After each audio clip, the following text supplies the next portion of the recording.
ada salah satu akademisi dari Tillman University, asmaipun Phil Caruso. Dia kemudian berusaha membedah Indonesia. Mengapa Indonesia ini selalu menjadi sasaran ideologi transnasional? Yang satu gerakan Wahabisme internasional, yang kedua gerakan khilafah. Mengapa kok Indonesia selalu menjadi sasaran? Karena Indonesia ingin dikuasai, bos. Indonesia ini adalah negara dengan pemeluk agama Islam terbesar secara populatif di dunia. Dan di dalam Indonesia ini ada salah satu organisasi agama Islam terbesar juga di dunia bernama Nahdlatul Ulama. Nih, lalu apa istimewanya Nahdlatul Ulama?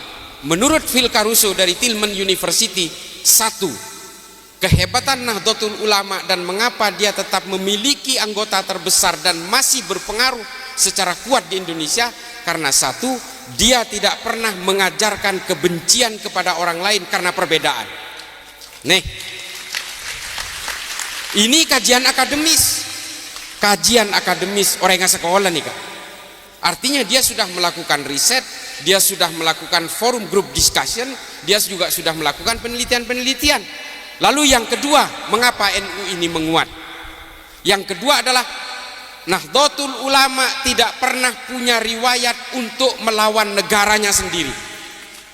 Lo toman abrontak de negara netibi lo toman NU nih, Kak. Masumi toman, NII, oh napa boleh, NII ini kah Andi Aziz di Makassar, Kahar Muzakkar di Banjarmasin, Kartosuwiryo di Tasikmalaya, aduh berontak sedaja nih kah. Tambah dengan gerakan-gerakan Wahabi, oh godang Jamaah Islamiyah, Jamaah Ansaruddaullah, Jamaah Ansarus Syariah, Abdullah Sungkar, Abu Bakar Ba'asir, Oman Abdurrahman, Wahabi sedaja nih kah. Situ meletup bom dari tahun 2000 kantos 2009, nih kah Wahabi sedaja. Orang Wahabi ini kalau poron make pada Islam mau pita yang gep kaper, jadi lo peduli nih kah meletup bom di pasar lebih meletup, karena dia memang tidak menganggap bahwa kita ini juga Islam. Nih kan nih bahayanya ajaran-ajaran yang berbasis takfir nih kah. Nah lalu kemudian Phil Caruso membuat satu pandangan bahwa ketika NU menguat secara pengaruh terhadap anggotanya, maka jika ingin menumbangkan Indonesia, maka harus menumbangkan Pancasila. Kalau ingin menumbangkan Pancasila, harus menumbangkan NU. Kalau NU sudah tumbang, Muhammadiyah akan tumbang dengan sendirinya. Ini pengamatan-pengamatan akademis. Jadi mangken nikah anapa sasaran Salafi Wahabi nikah Madura. Pola nama Madura nikah manabi orang Madura tanya akin agama apa? NU. Agama apa? Benih Islam NU. Saking fanatik ada NU. Lalu kemudian Madura ini menjadi sasaran utama. Densus melakukan penangkapan di Sumeneb kira-kira 3-4 bulan yang lalu. Nih kan nih orang Sumeneb. Wahabi benih NU makin orang Sumeneb. Dari situ kemudian mulai dipetakan bahwa gerakan-gerakan Salafi Wahabi ini kemudian betul-betul ingin menyasar Madura. Kelompok Jamaah Islamiyah juga ingin mendirikan mikro khilafah di Pulau Kangean. Mereka sudah punya aset kurang lebih 350 hektar untuk membangun negara sendiri di sana. Untungnya Densus 88, teman-teman dari Densus melakukan penangkapan lebih dini dan hingga hari ini sudah disita asetnya sebagian. Lalu apakah Densus menangkap ini karena mereka beragama Islam? Tidak. Orang-orang ini ditangkap karena mereka ingin melakukan teror dengan atas nama Islam. Beni polana Islam saya pakai Densus nika beni. Napa Densus nika? Seandainya Densus ingin menangkap orang Islam, jumlahnya belum tentu 2000 hari ini. Densus melakukan penangkapan dari tahun 2000 hingga tahun 2022 ini jumlahnya kurang lebih 2039. Kalau Densus ingin menangkap orang Islam, jumlahnya nggak segitu, ratusan juta pasti, atau puluhan juta. Tapi yang ditangkap ini adalah orang-orang yang berusaha menunggangi Islam untuk melakukan aksi-aksi kebencian dan kekerasan. Tujuannya apa? Menumbangkan negara ini. Tujuannya apa? Supaya mengganti berbagai tatanan-tatanan politik di negara ini, sehingga apa kemudian? Sehingga seluruh orang Indonesia ini bisa disamakan dengan dia. Tidak boleh lagi ada perbedaan. keinginan-keinginan supremasis dan ingin menghomogenkan seluruh orang Indonesia ini memang tipikal dari kelompok-kelompok Khawarij. Kata siapa ini? Kata Ibnu Khaldun dalam Al-Muqaddimah. Suatu bangsa, ini terakhir, suatu bangsa dalam perspektif Islam kata Ibnu Khaldun itu adalah berdasarkan kesepakatan bersama. Banyak nih kah menabi insyaallah tre harus mecah nikah kitab Ibnu Khaldun Al-Muqaddimah nikah estona buku pendahuluan, kitab aslinya nikah Al-Ibar, cuma lebih terkenal Al-Muqaddimah. Kenapa? Al-Muqaddimah ini dicuplik oleh berbagai pemikir-pemikir Eropa, John Maynard, John Locke, Adam Smith. Ini semua menggunakan pemikiran dari Ibnu Khaldun yang kemudian merumuskan demokrasi ini. Jadi demokrasi ini dirumuskan berdasarkan saripati pemikiran-pemikiran Ibnu Khaldun dalam Al-Muqaddimah. Konsep-konsep bela negara juga orang-orang Eropa mengambil dari Islam. Salah satunya adalah salah seorang filsuf dari Jerman bernama Jürgen Habermas. Dia mengeluarkan teori Verfassung Patriotismus. Ini diambil dari pemikiran-pemikiran Abu Bakar Ahmad Ad-Dinawari dalam Al-Mujalasa wa Jawahirul Ilmi. Nih, bangga punten sampean Islam katinika. Harusnya bangga. Karena apa? Kemudian kita kehilangan kebanggaan-kebanggaan itu karena kita melupakan ilmu pengetahuan. Nih kan nih, bede kitab tepes selekor halaman senoles nih ke Odi Habib Ali Al-Jufri, Al-Insania Qoblat Tadayyud, Humanity Before Religiosity. Nih ke kitab nih ke cek saya nah. Lo kira membaca sampean. Padahal kitab nih kan teng-entengan nih kan. Ngajarin manusia supaya lo beci ke manusia lain nah. Polanya ada Bu Habib Ali Al-Jufri, manusia dengan segala perbedaan ini adalah sunnatullah.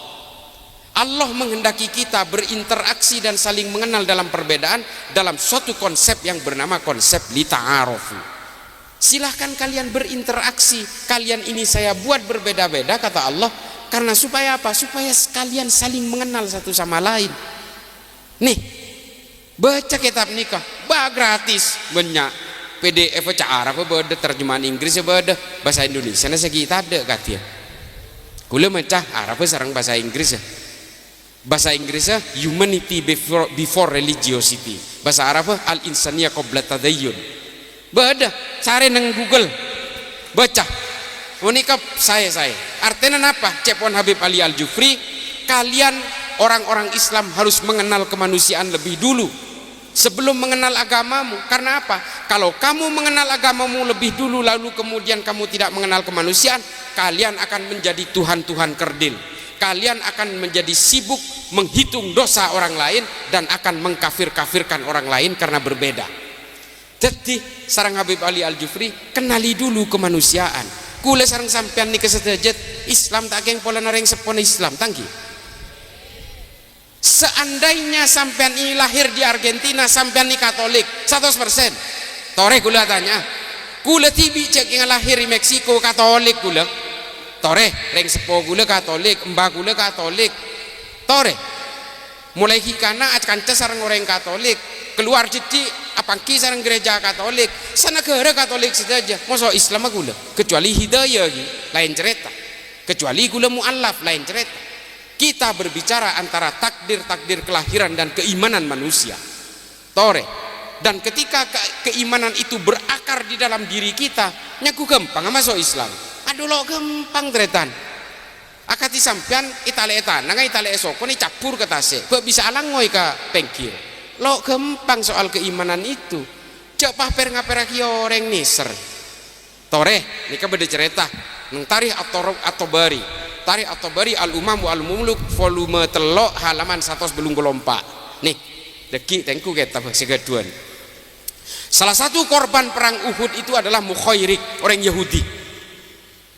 Baoning sampean? Lo oning. Mun lo ajar lo oning. Salah satu korban perang Uhud itu adalah Mukhairik, orang Yahudi. Kiai namanya. Dari Bani Ta'labah, dari Fam Bani Koinuka. Nih, tore. Kiai nareng Yahudi Madinah ngireng perang Uhud mati sekali. Gara-garanya apa? Melindungi Nabi dari panah-panah beracun dari orang-orang kafir. Lalu dia melindungi Nabi, semua panah beracun itu menancap di dadanya sehingga Mukhairik gugur. Sahabat bingung, matur dek Kanjeng Nabi, ya Rasulullah, ini mau kita apakan ini Mukhairik ini? Dia seorang syuhada tapi agamanya bukan Islam, mau kita akan makamkan seperti apa? Cepon sahabat tore. Lalu Nabi menjawab, kuburkan dia dan makamkan dia sesuai keyakinan keluarganya. Urusan sorga dan neraka biarlah Allah yang akan memutuskan. Mukhairik sebaik-baiknya orang Yahudi. Nih hadis ini terkenal nih. Ini loh artinya Kanjeng Nabi tibi lo poron ahakimi orengo di nikah berdasarkan perbedaan keimanan, tapi Nabi betul-betul melihat dari amaliyahnya, dari akhlaknya. Non glanon nika persoalan takdir engki saya lindungi Kanjeng Nabi neng perang Uhud nika orang Yahudi. Coba seandainya Mukhairik nika lo poron ngadeng pana nika pahde pak do Rasulullah, sejarah akan berkata lain. Sengadeng benireng Islam sekali tore. Dan pada akhirnya apa? Harta Mukhairik setelah Mukhairik gugur menjadi dimakamkan, ditemukanlah surat wasiat. 75% kurang lebih 75% harta saya berikan kepada Rasulullah. Jadi telopra pada nikah hera-hera dunya na Mukhairik nikah parengaki da Rasulullah. Lalu Rasulullah membuat Baitul Mal pertama di Madinah. Baitul Mal pertama di Madinah ini dari uangnya Mukhairik orang Yahudi. Lo ning sampean melo ajar. Ah nikah wallahu a'lam. Cuma Tarikh At-Tabari nulis nikah, Ibnu Mas'udi nulis nikah, Tarikhul Khulafa menceritakan meskipun tidak detail, tapi semua kitab sejarah hampir menceritakan ini. Nah, Tarikh At-Tabari menceritakan ini di volume 3 halaman 184 dalam bab Al-Umam wa Al-Muluk. Nih aku lah ajar sejarah tadi dan kula nikah oning. Nah jadi kewajiban dan kula nyampean kula benih kengang ke orang Yahudi nikah wah manu suhada benih kula ingin menceritakan di sini ada dua makna. Satu, bahwa Nabi betul-betul menghargai bela negara. Perang dengan orang-orang kafir Quraisy ini bukan perang agama. Kalau perang agama Nabi tidak akan melibatkan orang-orang kafir, benih orang-orang kafir. Nabi tidak akan melibatkan orang-orang Yahudi dan orang Nasrani. Tapi karena ini adalah perang bela negara, maka Nabi mewajibkan kepada siapapun, agamanya apapun, sukunya apapun, nikah bela negara. Nah, orang yang nganggep bela negara tidak ada dalilnya dalam Islam, pah bitak matana. Baca sejarah nikah. Beda pola nah. Nih kan ini dalil nih. Mangkana ajar mungkin karo ilmu ki rek kering le cendianu ke lu cendia sengkek. Kula cek saking ngate. Menceng orang bela negara itu ada dalam Islam dan tertuang jelas dalam Piagam Madinah. Nabi Muhammad ingin berbagi dalam kemakmuran, dalam bahagia maupun duka. Makanya ketika diserang oleh orang-orang kafir Quraisy, Madinah ini kemudian Nabi mewajibkan siapapun harus terlibat dalam perang. Termasuk orang Nasrani, termasuk